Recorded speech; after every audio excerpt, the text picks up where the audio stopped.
My name's Dr. Lauren Walker, and I'm a registered clinical psychologist. I am trained to work with people with mental difficulties, but also more specifically have done all of my research background and residency training working with psychosocial oncology specifically. So I'm both a clinician and a researcher. I hold an adjunct associate professorship at the University of Calgary in the departments of oncology and psychology. So, when we speak about some of the impacts that cancer and that blood cancers, more specifically, and MPNs specifically, can have on sexual health, we know that these can be both direct and indirect. One of the interesting things about myeloproliferative neoplasms as a classification, it's a wide group of disorders that have different symptomatology and different severity and different treatments. So, for some folks, they may find that they are relatively not impacted by their disease and that they don't have any kinds of sexual effects. They may go about their lives checking in annually with their physicians, maybe having a phlebotomy or several, maybe having relatively not intrusive impact on their sexual health. Whereas for others, they may have more severe disease, for example, with myelofibrosis, where folks might end up needing a hematopoietic stem cell transplant. And in such cases, we would see a much more profound impact on their sexual function, potentially relating to the severity or the intrusive nature of those types of treatments. I'm happy to speak more to some of the impacts of those treatments, but also I think there are some more indirect effects that can be observed more related to blood cancers specifically. I might contrast that in some types of cancers that are more specific to genital or reproductive organs, we may have more of that direct effect, but also with treatments such as chemotherapy or radiation, specifically stem cell transplants, we see lots of lasting impacts in terms of impacts related to hormone function that can affect fertility and sexual or genital function specifically. And we know that many patients will describe a variety of sexual impacts, including vaginal dryness, which might include pain or pain with penetrative sex. We may experience erectile difficulties or difficulties with orgasm and sensation. And of course, low desire or sexual interest is often quite prevalent. I might speak more to some of those indirect effects that I was talking about in terms of how we feel about ourselves. So, if we're dedicating time and energy to treat health conditions, we may also lack that extra energy or reserve to be able to invest in one's sex life. Sometimes, when we move into that kind of sick role and we're going to doctor's appointments and having active treatments, sex becomes something that is less of a focus. Many of the folks that I work with will describe, at least initially, as they're in their early stages of treatment or adjusting to a diagnosis, that sex kind of gets put on the back burner. It's something that they're not focused on right now, and they think, I'll get to that later. However, sometimes it's really difficult to get to that later. And so we'll talk today about some of the strategies that people can engage in order to keep sexuality prevalent and important to them if that is something that they want to see relatively unaffected or less affected. But I might speak to some of those more specific issues that can crop up with blood cancers. So we know, of course, that patients often experience fatigue and lethargy. So they might not be very much energy to engage in sexual activities. They have increased risks of infection, which are often related to immunosuppressive treatments, which may make them more careful or worried about some of the sexual behaviors that they might engage in. For folks with more severe disease, they may be engaged in complex treatments that require frequent hospitalizations, which can impact relationship connections. Opportunities to connect emotionally and physically are often more limited when folks are hospitalized. And another specific thing that is relevant to blood cancer specifically is elevated risks of bleeding. And so for some folks, that might limit the kinds of activities that they engage in sexually or their comfort and confidence in engaging in certain activities. And particularly when we think about, for example, women who may be menopausal or postmenopausal, who may be experiencing health changes related to vulvovaginal health, where they may find that with reduced estrogen, they have less vaginal elasticity, their tissues have become thinner and maybe more likely to experience bleeding, even naturally without a blood cancer, that can also create some elevated sense of worry often with these patients with these conditions. So I think one of the unique things, particularly in this population, is that for many folks, they may actually have a diagnosis that is relatively stable. They may do quite well for a very long time with very limited intervention, having annual checkups, getting their blood work done. And then one day things may switch for them in that their disease may progress. And I think living with that kind of constant uncertainty is particularly difficult for folks who they come up on these annual visits or they come up on their blood work or certain treatments and they're reminded, okay, yeah, I have this. We don't know how long it's going to be stable. And they get worried about it. And they may experience what we call as psychologists catastrophization, where they worry about the worst possible outcome, or they may find that they're impacted by distressing and intrusive thoughts. And that can impact, for example, sleep and energy, and become kind of a consuming thing that folks are worried about. And I think that when we're managing anxiety and stress, that can particularly impact relationships, our capacity to be able to be present and support our partners and our families, and then seeking and receiving that support from family members as well is really important, but it also can be taxing. And so I think that the more that couples are able to rely on each other and have good skill sets when it comes to how to emotionally support each other, the better. And we can certainly elaborate more on that in our discussion around impact on couples and communication. But I'll speak a little bit specifically more to depression as well. So we know that clinical mood disorders that we typically talk about being anxiety or depression, but that these are clinically diagnosable, are often in the range of 20 to 40% among cancer survivors and cancer patients. And so that's a significant amount of people that are not only dealing with cancer, but also dealing with the mental health implications of their diagnosis and their treatment. Now, one study specific to MPN documented rates around 20 to 25% of folks who had elevated symptoms of depression on their questionnaire and outcome measure. Rates, of course, will always vary depending on the specific study, but we are still in that range of at least 20% of folks who are likely to experience depression.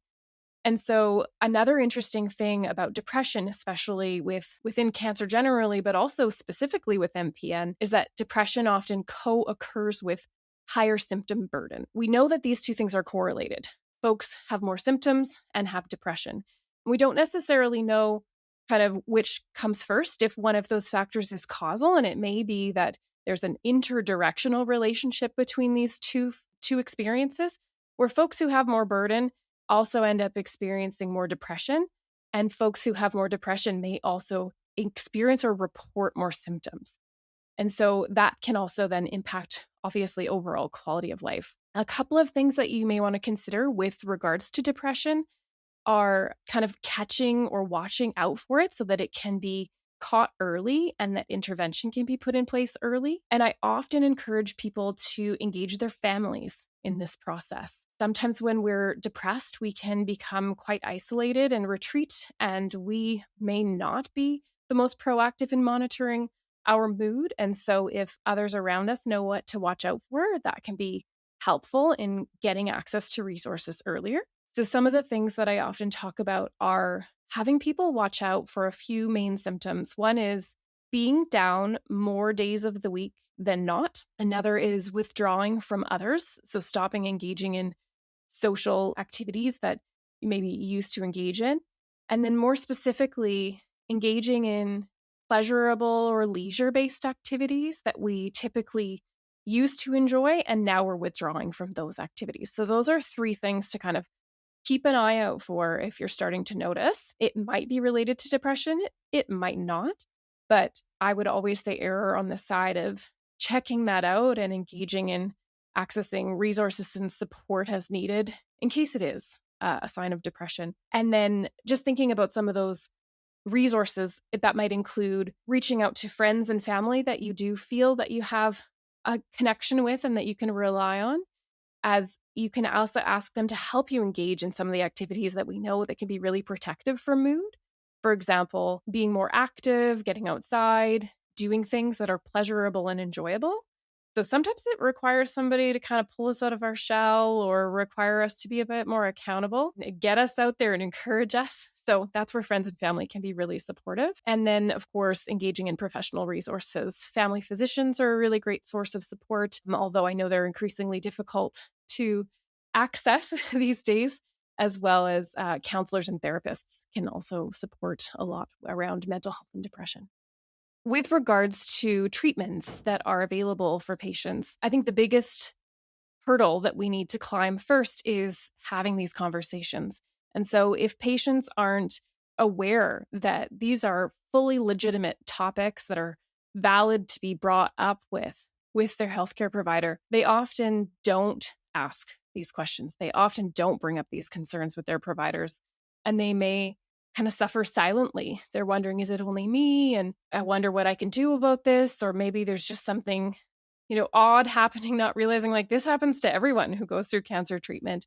And it's a pretty normal thing, not saying it's not significant, but saying like it's a normal thing that everyone has and we all should be accessing and getting support around that. So my first advice is really don't be afraid to talk to your healthcare provider about it. This is part of their job, even if they're uncomfortable or you're uncomfortable, blurt it out. Bring in some sort of question with you. You can write that down on a piece of paper if that's easier to say than verbally bringing that up with your provider. And it's okay, even if your provider doesn't have the resources, it's their job to be able to help search for resources. A lot of major cancer centers, a lot of major clinics do have at least some degree of print-based resources or can direct you online to resources where you can learn more about different treatment options. And so even if the provider doesn't necessarily know all the things that they can recommend, they can usually direct you to educational material wherein you can learn more about what might be a good fit for you. If your hematologist or oncologist doesn't know or doesn't make the space for these conversations, or God forbid, doesn't react well or positively or encouragingly when you do voice this, remember that family doctors are also a really great resource. And often counselors, even if it's not their area of focus, can help direct you to people for whom this may be their area of focus. There are a ton of strategies and treatments that are available for sexual difficulties. Again, these are not unique to folks with MPNs. They are available for anyone with these kinds of sexual symptoms: low desire, pain, discomfort, erectile difficulty, difficulty with arousal. And some of them may be more relevant or more commonly used amongst folks with cancer. But again, it's not necessarily something where someone with blood cancer can only use this and someone with prostate cancer can only use this. These are all really great resources, even if all you can find is something for erectile dysfunction for prostate cancer. Go ahead and read it because you're going to be better educated about what might potentially be relevant for you. I often say that the most important thing for maintaining a sexual relationship is communication. It's important that we're talking to our providers when we have questions, but it's important that we're talking to our partners, because if we don't know what they're experiencing or what they want, we're only operating on what we think that they want. And that can often be wrong. And so communication, I say this to all couples, regardless of health condition, that we need to be talking about sex. But again, that's one of the challenges, is that sex still remains this taboo topic that's difficult to talk about. And it may be less so in your intimate partnership. Maybe earlier on in your relationship, it was easier to talk about, but now that it's become more complicated, it's not as easy. There are more feelings to navigate, more expectations, that maybe it's a bit more of a hot topic. It's harder for couples to feel confident to initiate a conversation when they don't know how their partner might react, or they don't want to put them on the spot. And so I've worked with lots of couples over the years who will often describe, one party, the one who's not dealing with the cancer diagnosis and treatment, says, well, I won't put any pressure on them. I'll just wait. And then the other partner says, I don't want to initiate anything because I'm afraid that maybe I won't be able to follow through, or maybe I'll disappoint my partner, or maybe it'll become a conflict. And so both are well-meaning in that they're trying to make sure that their partner doesn't feel pressure and that they can manage that conflict, or avoid that conflict, I should say. But then what ends up is just a ton of avoidance. And like I said, this is something that can go on and on and on, and it gets harder to deal with the more you avoid. So, with regards to sex, I just want to normalize that none of us are very confident at this. We grow up in environments where we're constantly told, don't talk about that, or oh, careful who hears you, or that's private. And so we don't actually ever develop those skills to just be confident in discussing sexuality. And that takes practice. So, what I often say to people is start in a more neutral way. Talk about sexuality when you're learning about it in the media or reading something on the news about something someone did or something some celebrity said, or you read an Instagram article and it was interesting. So talk about that rather than starting with talking about you specifically and your wants and needs and worries. If you can build up those skills to talk about sex more generally, it will translate into the more specific topic. Another strategy I think is helpful is don't expect to have this whole conversation at once. Take a little piece of it and talk about that and expect that you'll have to come back to it because you can't do it all at once. It's overwhelming and that contributes to the avoidance factor. But also, things change over time. And so, just because you had a conversation once and you said, well, these are my values and this is what I want, doesn't mean that that's not going to change over the course of a diagnosis and treatment and even just life events. So I often say start small and build up those skills and know as well that sometimes we don't necessarily know what we want and that can change over time too. And particularly, I'd say for women, to be able to identify what one wants and express it or articulate it to their partner is another challenge. And so it could look more like asking multiple choice questions. Would you prefer this or this? Or giving people some options so that they don't have to come up with the words out of nowhere to describe what they want or don't want can be helpful. So, generally speaking, the more you communicate in little bits, the more confident you'll be, the less avoidant you are, the more skilled you'll become. And another thing I think that I particularly see with cancer survivors themselves is that they often engage in this process that we call protective buffering. They think that I won't bring this up because I don't want to burden my partner. But in reality, now your partner knows something's going on, but doesn't know what, and you won't share it with them. And so now they feel disconnected. And so it's sort of this false belief that we think we can protect them by buffering them from what we're experiencing. But in reality, it leads to disconnection over time. So the more we can just share, even if we say, I don't really know what's going on, but I'm just feeling crappy. And our partner goes, oh, okay, well, that makes sense then why your behavior is like this. The more they understand and the less they disconnect. So those are some really don't avoid, try to. And if it feels really difficult, if it's a really hot topic that kind of goes sideways every time you try to bring it up, then that's when seeking the support of a professional can be helpful. So, any of the resources that are available to treat sexual health, regardless of the cause, are certainly important and accessible by anybody. Sometimes cost can be a barrier. What I have seen in more recent years, though, especially since the COVID pandemic, is that companies are putting more resources into their employee wellness and benefits plans. And so, whether that's accessing pelvic floor physiotherapists in the community or community counselors and psychologists, plans and benefits plans are getting better in terms of coverage for these kinds of services, but that does as well assume that folks are employed or have some kind of coverage. And so that, can be a challenge, but certainly I think any of these kinds of resources, pelvic floor physio is really, really important, especially for people who are experiencing any kind of pain with intercourse. Counselors and therapists, psychologists, there are often people who have really branded themselves as knowledge experts in this area, usually in each province. And if not, then look to the province beside you to see if there's somebody there that can do work virtually.